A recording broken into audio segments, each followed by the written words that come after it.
Init. Kasing daw yan yelo lang ang sakalam ngayong summer season dito sa sari-sari store ko. Hello mga kasari! Welcome back to my YouTube channel. So for today's video, ang topic natin is about yelo. So napakahalaga ng papel ngayon guys ng paninda nating yelo ngayong summer season sa ating tindahan. So bakit nga ba hindi pwedeng mawala ang yelo dito guys sa aking sari-sari store kahit pa man hindi summer? Kasi guys, yung benta natin sa yelo everyday and monthly, pinambabayad po natin yan sa bill natin ng kuryente. So akala ko may tao. So tayo po ay nakabayad na. Alam nyo ba mga kasari, nakabayad na tayo ng bill natin ng kuryente. Pagkarating pa lang, kunwari ngayon ay ang date ay 19 or 18, ganyan kasi yung dating ng bill natin sa kuryente. Wala pang 30 minutes, binabayaran ko na po yan mga kasari.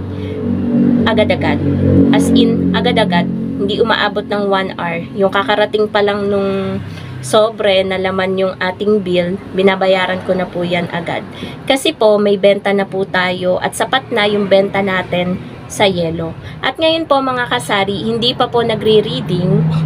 Hindi pa po nagre-reading kasi ang reading guys ng kuryente namin dito is mga 10 or hanggang 13 yung date niya. Nabago kasi dati kasi tuwing 13. Eh nung nakaraan nakita ko nag-reading Agis. So iba-iba na yung pagre-reading dito. So ayun, ados pa lang ngayon, April 2 pa lang ngayon mga kasari. May pambayad na tayo agad-agad sa darating na bill natin sa kuryente. So papakita ko sa inyo guys. Kaya sobrang ang laki talaga ng papel or napakahalaga talaga guys ng yelo dito sa sari-sari store ko. Ngayong summer season lalo. Kasi nga umaga pa lang minsan mga kasari. Tulad ngayon, ubos na yung yelo natin. Pakita ko sa inyo. Kalalagay ko lang ulit. So sana mamayang gabi ay buo na to. Ayan. Wala na yun doon sa taas. As in, ang dami kong yelo kanina mga kasari, naubos agad. And ang dami pa nga naghahanap kanina. Kaso sabi ko, kakaubos lang po ng yelo ko. Wala na pong yelo, ganyan. Maya't maya may naghahanap ng yelo kasi ayaw nila guys ng ice cube. Dito kasi sa kabilang tindahan kapag wala akong yelo, dito po may yelo, tinuturo kong ganyan. Ice cube po, meron po dyan. So, yung iba bumibili, yung iba ayaw kasi ang bilis daw matunaw. Talagang gusto nila yung yelo na tagli 5 piso.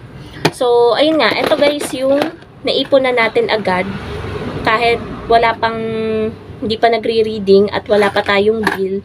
May pambayad na po tayo agad ng ating kuryente dahil po sa yelo natin, panindang yelo sa ating sari-sari store.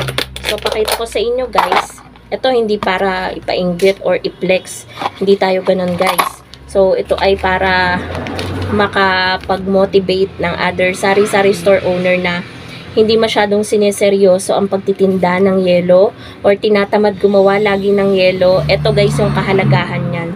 Meron na tayo ditong 1,250 at meron pang mga barya. So, yung bill po natin ng kuryente ay pumapalo lamang po yan ng 1,2 hanggang 1,4. 1,4 na nga po yung pinakamalaking reading itong huli. Kasi nga, sobrang init na ngayon. Alam nyo naman, nagdodoble yung bill natin or nadadagdagan talaga siya. Tumataas talaga siya kapag sobrang init. Kahit same naman yung konsumo natin, same appliances. Pero iba kasi yung hatak ng electricity kapag mainit. Nahihirapang, alam nyo na, lalo yung rep natin, nahihirapan siyang magpalamig. Kaya, ganun talaga. Tumataas talaga yung bill natin. And, ayun nga, balik tayo mga kasari dun sa topic natin about sa yelo. Ayan, may benta na tayo agad. Kaya ako mga kasari, hindi ako namumroblema na kahit magdagdag ako ng isang electric fan or kahit walang patay-patay yung electric pan namin ngayon, hindi ako nangangamba na baka wala akong pambayad kasi nga, masipag ako sa paggawa ng yelo. Actually ngayon guys, kahit kalalagay ko lang ng yelo dito, gumagawa na ako kapag walang customer. Kahit pabalik-balik ako kapag alam kong may bumibili. Gumagawa ako sa loob kahit pa isa-isa, dalawa. Kasi nga, masipag tayong gumawa ng yelo. Kaya hindi ako nangangamba na baka wala akong maibenta. Yung freezer ko naman, mabilis naman yan, hindi umaabot ng isang araw, buo na agad ng yelo. So bukas, makakapagbenta ulit tayo, or mamayang gabi kapag okay na to, matigas na, meron na ulit tayong maibebenta. Pero ngayong simula tanghali hanggang hapon, wala tayong maibebenta kasi nga na sold out agad. Sobrang daming naghahanap ng yelo kanina guys, kaso naubos na. Pero kanina, nung sobrang aga pa, wala pang bumibili ng yelo.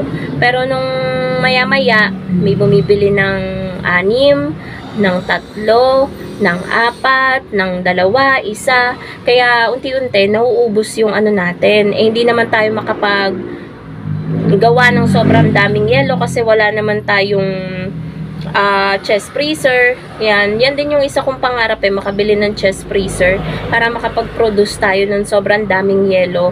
Syempre kapag madaming yelo, lalong ganitong summer season, talagang in demand ang yelo, 'di ba? Talagang kikita ka ng malaki sa yelo kapag meron kang chest freezer. Pero ito kasi, yung gamit ko lang guys is ito lang, yung sa taas lang. 3 layer lang yan. Yung isang layer para sa mga frozen. Tapos yung 2 layer is para dun sa yelo natin. Ang napoproduce lang natin na yelo everyday is 20. So, kung ipagpalagay natin na 20 times 5, meron din po tayong 100 pesos per day na kikitain or benta sa yelo. So, ilales natin yung yung puhunan sa plastic. Ang bili ko sa plastic ng yelo is 25 pesos. So, meron pa rin tayong 75 pesos. Pero, doon naman sa plastic na yon, merong mga ilan habang gumagawa ka, may butas. Siguro mga 10 or mga 5 may butas hanggang sa maubos mo yung plastic. Tapos, ipagpalagay natin na nasa 95 or 90. Pagpalagay natin na 90 na plastic ang laman ng isang pack ng plastic ng yelo. So sa 90 times 5, 450, 'di ba? Malaki na rin mga kasari. Nakakailang balot ako ng ng yelo, 'di ba? So ayun, yun lang mga kasari ang vlog natin for today. Yan yung mahalagang papel ngayong summer season dito sa sari-sari store ko at sa ibang sari-sari store na din ng ibang kapwa natin kasari, na sobrang mahalaga talaga ang yelo sa tindahan natin ngayon.